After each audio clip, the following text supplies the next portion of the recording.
You ask Tiger to solve. This deals with linear equations with one unknown. The final result is x equals 8/19.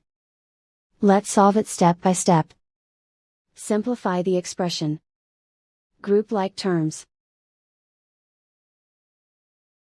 Simplify the arithmetic. Group like terms. Simplify the arithmetic.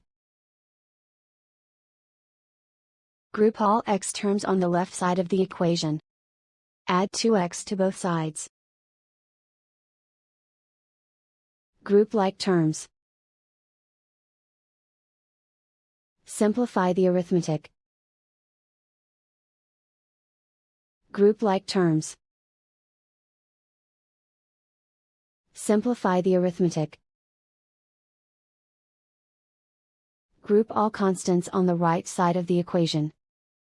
Add 3 to both sides.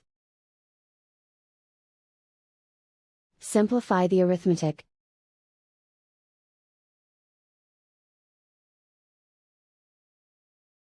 Isolate the x. Divide both sides by 19. Simplify the fraction. And so the final result is x equals 8/19.